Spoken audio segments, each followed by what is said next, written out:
The feeling isn't one of wealth, but of being a well-fed hostage. This is the fundamental psychology of the golden handcuffs, a cage where the bars aren't steel, but predictable, substantial direct deposits. Each payment is more than just money.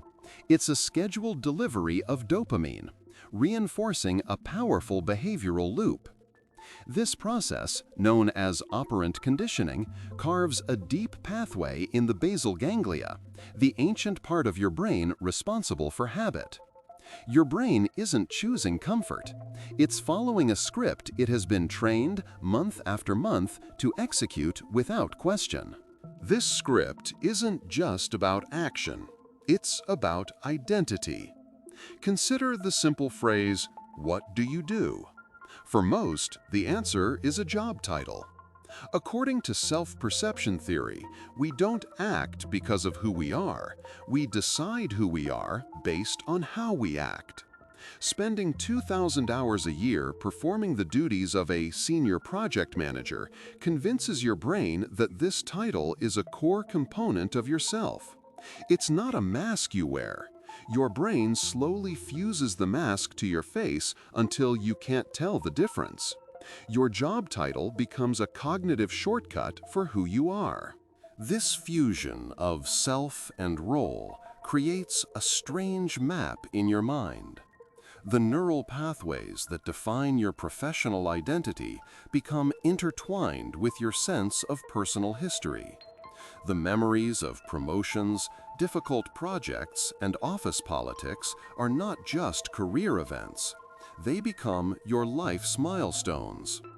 To leave the job is to invalidate the map, to declare that a massive portion of your life's narrative was a detour.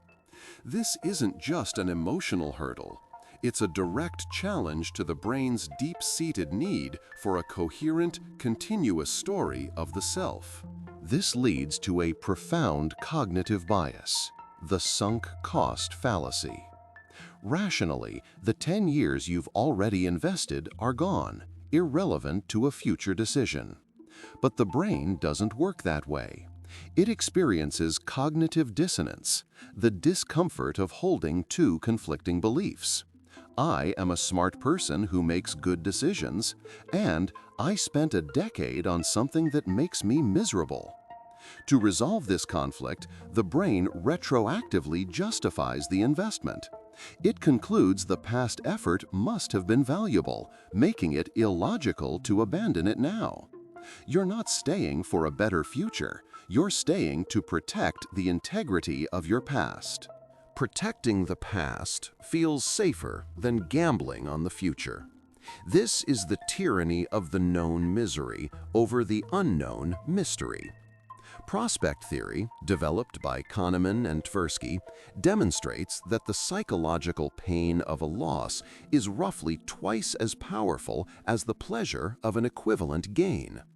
Quitting your job frames all the certainties, your salary, your routine, your title, as potential losses. The possibility of a happier, better job is merely a potential gain. Your brain's amygdala, its threat detection center, weighs these options and screams that avoiding the definite loss is the only rational choice. That perceived loss isn't just financial. For many, the workplace has become what sociologist Ray Oldenburg called a third place, the primary anchor of community life outside the home. Think about your daily interactions. How many are with people you aren't related to and don't work with? The number is often startlingly low. Workplace friendships aren't trivial. Studies show they activate the same neural networks associated with kinship and deep attachment. Leaving your job isn't just a career change. It feels like a form of social exile. None of these forces work in isolation. They form an interlocking cognitive trap. The high salary, golden handcuffs, pays for the life that solidifies your professional identity. That identity is built on years of investment, sunk costs. which makes the fear of losing it, loss aversion, unbearable. And the whole structure is held together by the social connections you'd have to sever to escape.